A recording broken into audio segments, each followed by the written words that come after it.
Hi everyone, Crista Cowan here with another episode of The Barefoot Genealogist. Today we are talking about AncestryDNA, and specifically we're going to talk about possible relationships that show up in the various categories that are displayed in your cousin matches.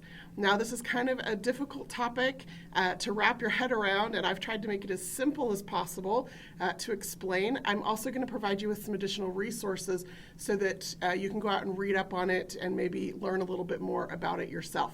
So let's go ahead and dive in. I'm going to use some of my own DNA results to walk you through some of these possible relationships so that you can start to, like I said, wrap your head around what's possible. But let's just first start with some basic principles about how DNA is inherited, and also how the relationship levels are assigned in AncestryDNA. First, relationships are estimated based on how much DNA you share with any given match. So if you've taken the AncestryDNA test, your DNA has been compared to more than 1 million people who are currently in our database. And each time a new person takes the AncestryDNA test, their DNA gets compared to you. And if you share enough DNA that we think that there might be a genetically or a genealogically relevant relationship, meaning something within the recent past, then we will show you that match. Now, there are averages for how much DNA you share at each relationship level, but they are just averages, okay? And there's some things that will affect those averages. We'll talk about that in just a minute. The thing to understand is that the further out a relationship is, the more dramatic the range is around that particular average. Hopefully you'll understand that more here in just a few minutes. Now, things that might affect the amount of DNA you share between yourself and a match. One is random inheritance. Now, we've talked about this before, so there are a couple of videos on the Ancestry YouTube channel, on the AncestryDNA playlist, that explain this, but I'll just briefly explain to you that each of us gets 50% of our DNA from our father and 50% of our DNA from our mother. But it is a random 50%.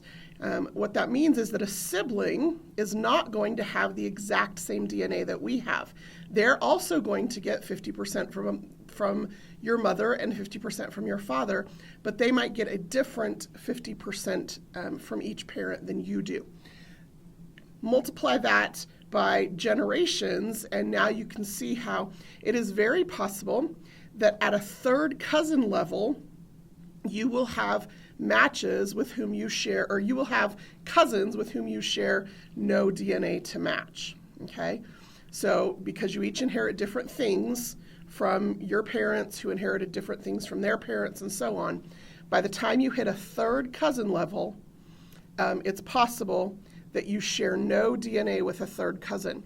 And each time you go up a cousin level, that the amount of DNA that you share decreases dramatically, and so it's even more possible that you don't share any DNA with fourth cousins than it is with third cousins.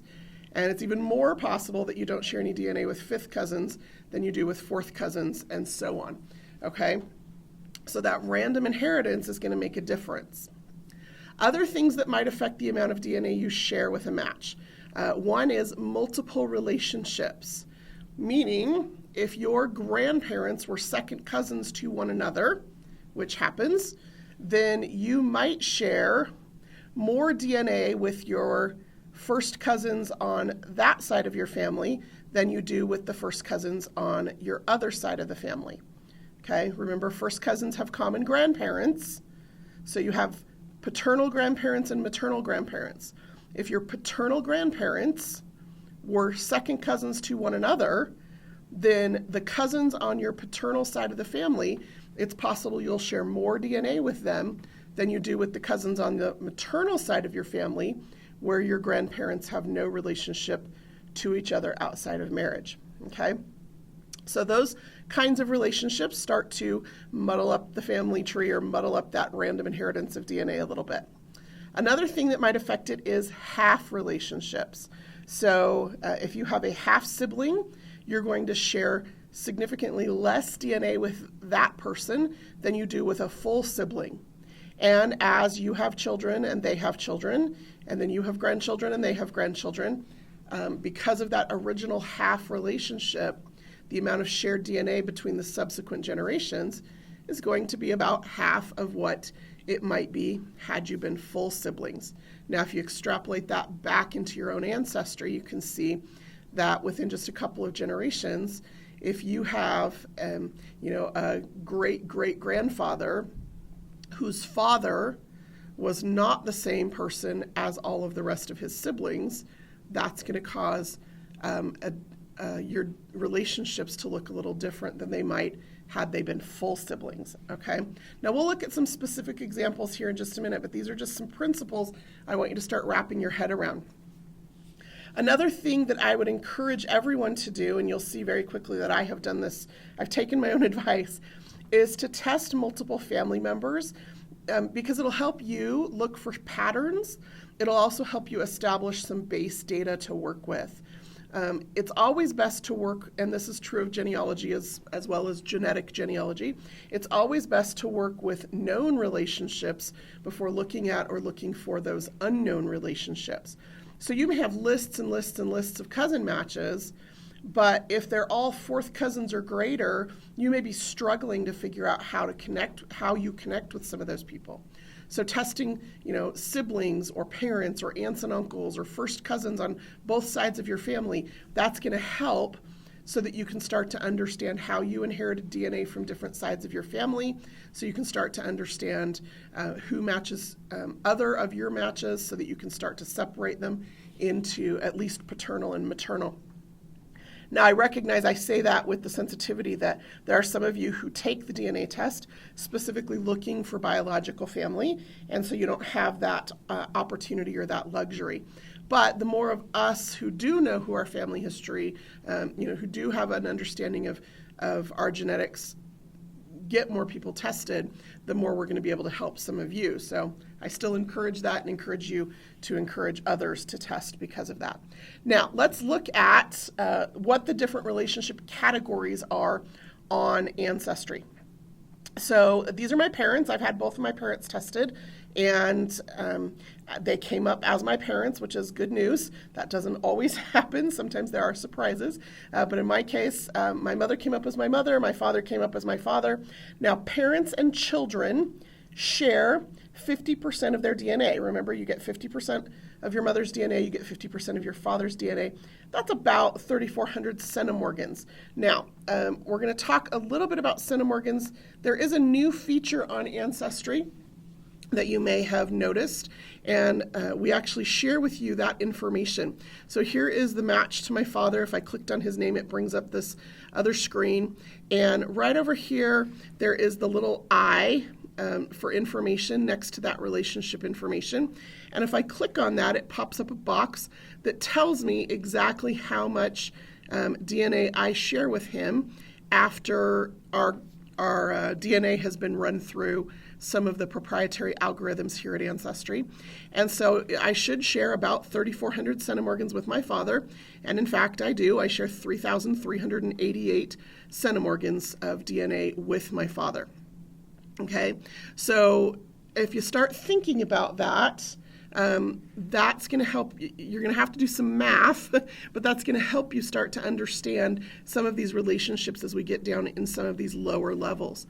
So anytime you want to know how much DNA you share with an individual, click on their name. It'll bring up the match page. Click on the little I next to the relationship information, and it'll bring up this little box that shows you the amount of shared DNA.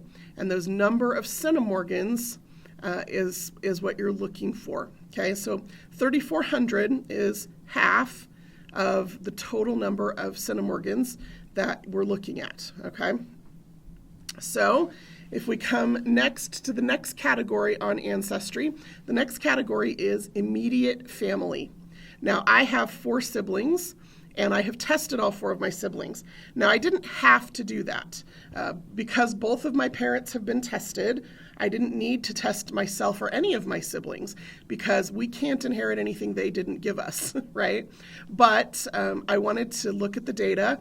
My siblings wanted to know their ethnicity mix, and so that was the gift I gave them this year for birthdays, was a DNA kit so that they could be tested. And the deal was, if they wanted to be tested to receive their ethnicity results, I got to use their tests and their match information in some of my teaching materials. And so here you go. So I've had all 4 of my siblings tested. Now, full siblings, that means siblings who have the same 2 parents, full siblings share approximately 50% of their DNA. Now, here's where random inheritance starts to come into play.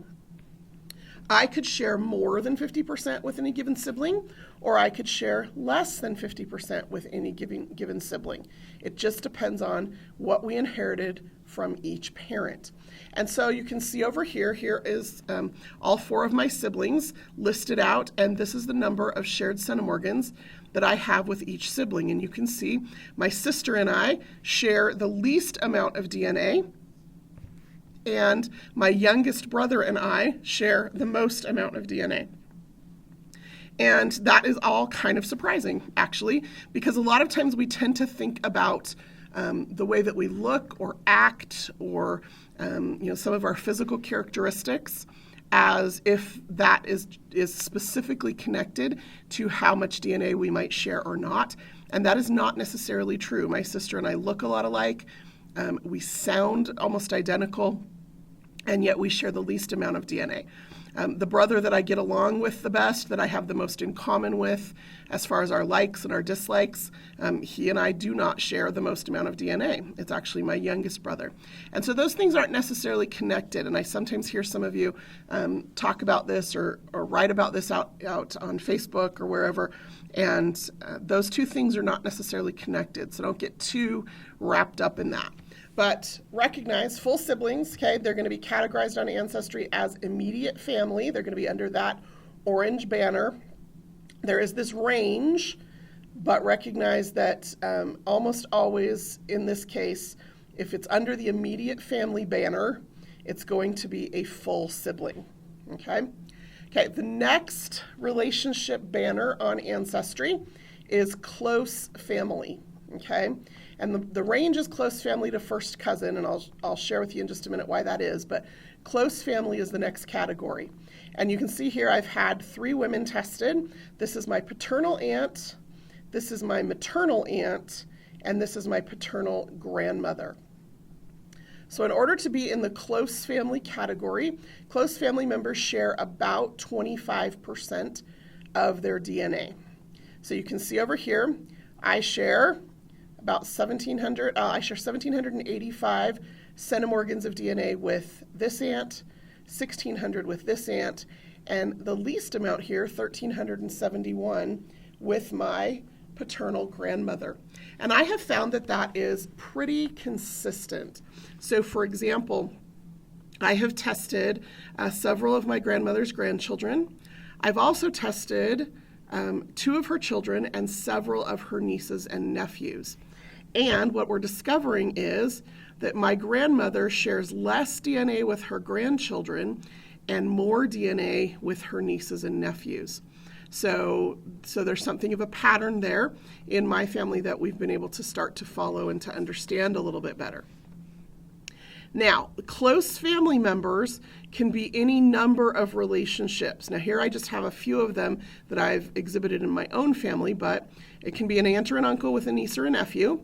So when you're looking at who those people are in that close family list, these are who they could be to you. It could be a grandparent or a grandchild. Close family members can also be half siblings. Now remember, full siblings share 50% of their DNA. A half sibling would share half that amount. So in this case, 25% of their DNA, and that becomes a half sibling. Another relationship that we see show up in the close family bucket is double first cousins.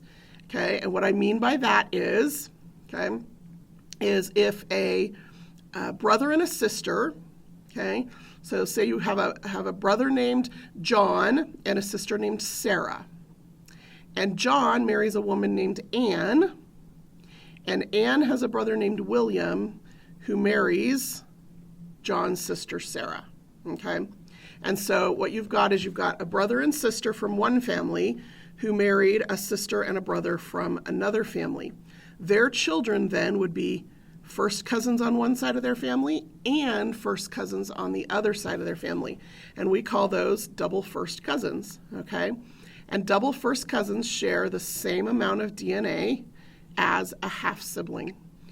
So you'll see them probably in that close family bucket as well. So start to think again about the relationships in your own family, how some of this might play out. Also start to think about how this would mathematically extrapolate down to some of those further generations. So maybe your parents aren't married to siblings of your cousin's parents, okay? But maybe you had great-great-grandparents who were double first cousins, or, start to think about where those relationships show up in your own family tree and how that might affect how the DNA is inherited. Okay, now let's run through these next categories really quickly, and then I'm actually going to give you a resource to where you can go to find out more about the possible relationships. Because I started to list them, and the list kind of became exhausting, not just exhaustive, but exhausting. There are dozens and dozens of different permutations of relationships. So these are the categories on Ancestry. If you don't have anybody in these categories, you won't actually see the orange labels on your cousin match list. And so I just wanted to show them to you so that you understand how Ancestry handles these. So we'd start with parent-child, then we go to immediate family, then close family. Then the next category here is first cousins. First cousins share about 12.5% of their DNA. The kinds of relationships you're going to see in that category. First cousins, that's easy, right? But great-grandparents or great-grandchildren, great uncles and aunts to great nieces and nephews, also half uncles and aunts to half nieces and nephews. So I have a half aunt, and she shows up as a first cousin. And it's not because she's my first cousin. It's because she shares 12.5% of her DNA with me. And so Ancestry has categorized that in this type of a relationship, because a computer algorithm doesn't know exactly what the relationship is. All it knows is you share this amount of DNA. And so it looks like this, or it's most commonly going to be this kind of a relationship. But we know our families don't always fit into nice, neat little buckets. And so we can put it into a general category like first cousin, but we have to recognize that there are other possible relationships that could represent. Hope that makes sense. Okay, the next category Ancestry shows you is second cousins. Second cousins share about 3% of their DNA. And now you can see how really quickly we have just this small amount of DNA that we share with each other. When you get down to the third cousin level, third cousins share less than 1% of their DNA. That's why you could have a third cousin tested and they might not show up on your genetic match list because you may not have any DNA in common. Okay. Now, beyond this, Ancestry goes to a fourth cousin list. That's going to be your broadest or largest list because that's kind of the sweet spot. That's where we're related to more and more and more people. And then there's going to be a category called distant cousins. So from first cousins through fourth cousins, there's quite a bit of certainty that we are definitely related to these people, but the way in which we might be related to them could be any number of things. So for example, I would show you my match list, but I'm a little concerned about privacy, and I don't want to just pull up my match list and have you able to see all of the names and relationships there. And so I'm just going to try and explain this to you a little bit. So I have people on my fourth cousin list who are actually second cousins twice removed, or third cousins once removed. And again, it's all because of the amount of DNA we share. And so random inheritance, it just so happens that we share less DNA than might be expected at that particular level.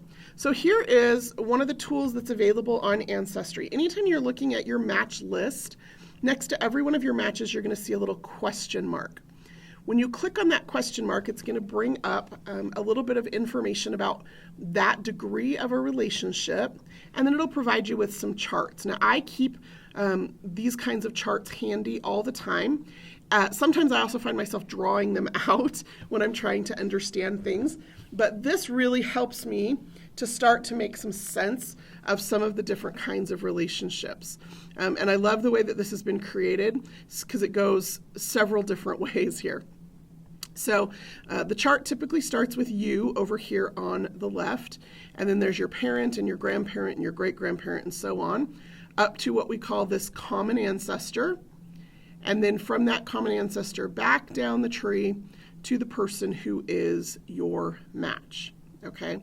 Now remember, you share 50% of your DNA with a parent and 25% of your DNA with a grandparent and 12.5% of your DNA with a great-grandparent, okay? And you just kind of keep moving your way up and down the list. Now, each time you take a step, you have to have it, okay?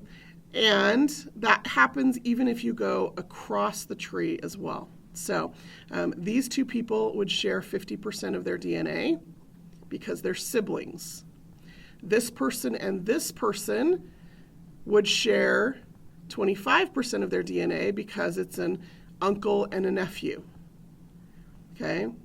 These two people would share 12.5% of their DNA because they are first cousins. These two people would share 6.25% of their DNA because they are first cousins once removed, okay? And then second cousins would share about 3% of their DNA. Do you see how that works? So each time you take a step in either direction, you're going to have the amount of DNA that they share. So, like I said, it sometimes takes a little bit to wrap your head around it. There are some handy charts available. One of my favorites is found on the ISOG wiki. So ISOG stands for the International Society of Genetic Genealogy, ISOG. Their website is isogg.org, and they have a wiki, and on their wiki they have an article called Autosomal DNA Statistics that explain exactly what we've just talked about today in some pretty great detail. My favorite thing on this particular website, however, is this chart or this table. And what it does is it shows you the percentage of shared DNA between specific relationships and how many centimorgans that is. So you should be able to go onto your AncestryDNA account, look at one of your matches, click on that little I for information to pop up the amount of shared centimorgans you have with a person. And let's say I share 16.2 centimorgans with a particular person on my fourth cousin list. Well, the average is 13.28 for them to be a fourth cousin. It's possible that they could be a third cousin or a third cousin once removed or a second cousin twice removed, and somehow we just inherited less shared DNA. It's also possible that they could be a fifth cousin or a fifth cousin once removed, and we just inherited more shared DNA than expected. Okay, so just remember, these are averages, and random inheritance is really going to mess with that, but it's always going to be within kind of an expected range. Okay, I have never seen anybody who is a half sibling who only shares 3 centimorgans of DNA. Okay, that's likely not going to happen. The opposite is also true. I've never seen anybody who's a third cousin who shares the same amount of DNA as an aunt or an uncle. Okay, so just remember that the further down this list you go, the more of a range there might be. But the higher up on this list you are, the more narrow that range is going to be. And I actually have a printed copy of this chart that I've taped to the wall of my desk so that I can see it as I work with my DNA matches, so that I can start to understand exactly how some of those connections are made and so that I can start to make some discoveries with some of those matches. Whew, we made it. Lots of information. Like I said, it was a little bit of a difficult topic. Mostly, I just wanted you to see what the different categories were of relationships that are possible through your AncestryDNA connections. Because like I said, if you haven't had people in those categories tested, you won't even see the category listed. So I wanted you to have that understanding, and then I wanted you to start thinking about the math of it all, about how the breakdown of the percentages of shared DNA start to happen and why different people might show up in different categories. If you are watching this live, I will be on chat in just a few minutes to answer any additional questions you may have. If you're watching this on YouTube, please leave comments if you have questions, and I will check in regularly over the next few weeks to make sure that those questions get answered. This is really important information, but it's also really exciting information.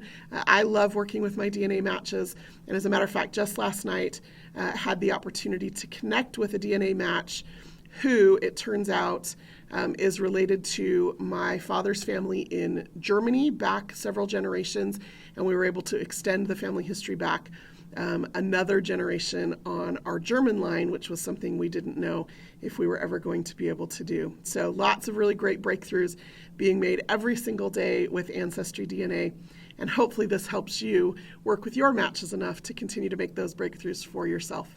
Until next time, this is Crista Cowan. Have fun climbing your family tree.